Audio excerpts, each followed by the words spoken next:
So, an interesting story coming out of New Zealand with our friends, the New Zealand police. I just want to look at this because it's seems to me a bit of contrast between the way New Zealand police report on a shooting that happened over there compared to the way Queensland or Australia in general, our police services report on shootings, on incidents that happen here. So let's look at this article together. It came through on One News. Friend of couple shot by police in Christchurch speaks of shock.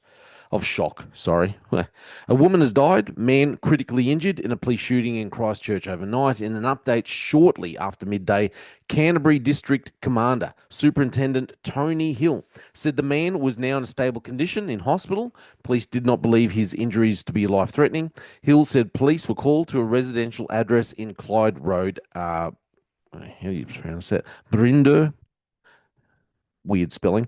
Anyhow, in Bryndwr about 11 p.m. after receiving a report of a man armed with a knife. Straight up, he was armed with a knife, threatening to hurt himself and his partner. Okay. He said, based on this information, officers made the tactical decision to arm themselves as they approached the address. Okay, so you know what's going on now. As police approached the address, a woman has run out of the house, closely followed by the man in possession of a hunting knife. So not just a knife, it's a hunting knife.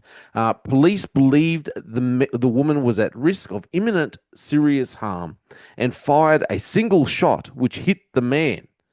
The man was critically injured and an officer approached to provide first aid. The woman subsequently picked up the knife and threatened police. It's that might sound strange, but you know how often that happens when you go to get a DV, domestic violence situation. When I was in the Queensland police, you go to a domestic violence situation and you think you're there to help. You see a person being beaten on by their partner, so you go in to help them, and you go to arrest the. Most of the time, it was a gentleman inflicting pain on the female, and then she would turn around and then attack you, and you're sitting there going, "What the heck? I'm here to help you. You're getting the snot flogged out of you 2 minutes ago." Anyway, so she subsequently picked up the knife and threatened police.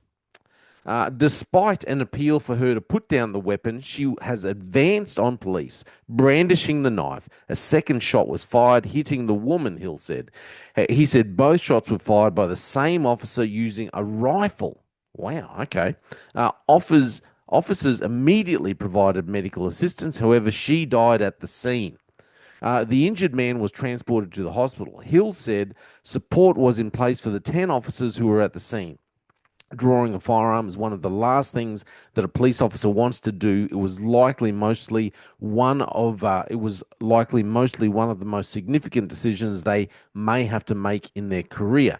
Asked if the right tactical option was used, Hill said officers had the normal full array of tactical options that our front line have available. I think it's inappropriate for me to say at this stage whether they were the right decisions at the time. That will be part of the investigation, but I will say it was a highly dynamic situation.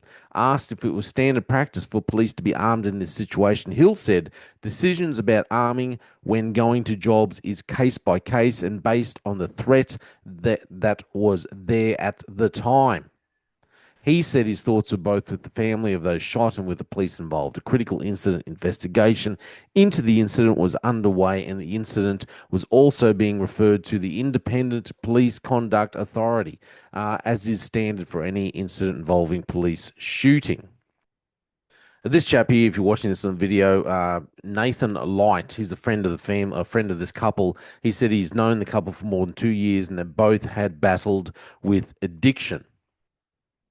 Listen, there's nothing much more to say about the story except to say that it kind of really stands out, like the contrast is like night and day between the way New Zealand police give over the information, the way they give the description of the events that occurred, what their actions were, and why they took those actions, compared to the way Australian police give information when there's a serious incident like this occur in Australia. In Queensland, there's a shooting involving a police officer.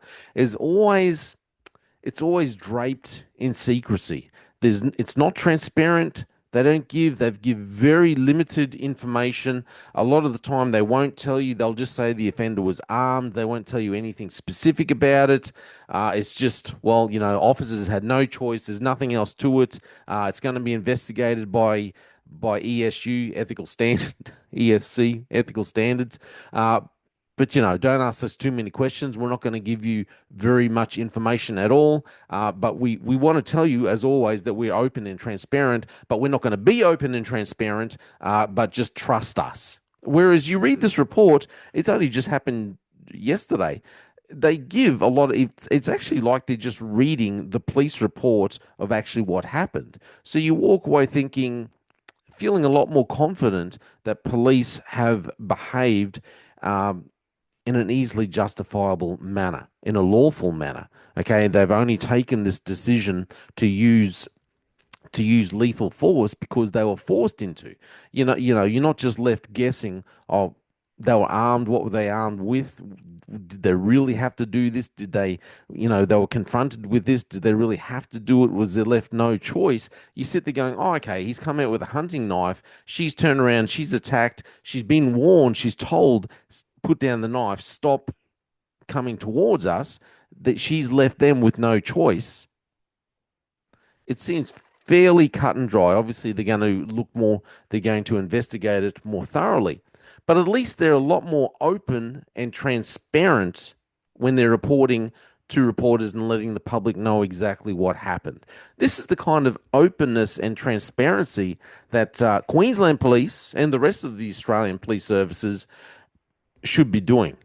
A lot more open and transparent in your initial reports. But we love the veil of secrecy. We love to just hide behind, it's methodology, or we can't give you too much information. It's being investigated, so we can't tell you too much at the moment. Queensland Police, the rest of Australian police services need to take note of this and what's actually gone on. Funny enough, I've just finished doing another episode, just trying to do another episode on the incident that happened at the Sydney airport where an AFP short-barreled rifle was accidentally discharged when they got into a scuffle with a member of the public at the airport. And I understand you can't give a lot of information at the start, but you need to be a little bit more open and transparent when you are providing information to the public. This happened in the public arena. It was a danger to the public. The firearm was discharged and, very likely it was it didn't hit a member of the public. We need more openness, more transparency when they're reporting on these things. Not just hide behind this veil of methodology and all this rubbish. They need to be open and transparent. You could learn something from reading how New Zealand police report to the public. After all, it is the public. It is the public that you should be reporting to. It is the public and our taxes that pay the wages of these people. Government officials, bureaucracies, public servants.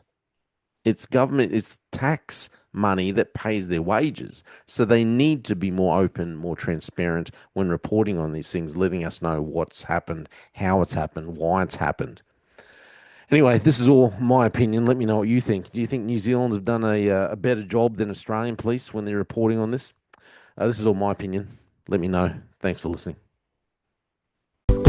Got my eyes straight ahead, got my head in the game. With the red light on, I'm just waiting for the change.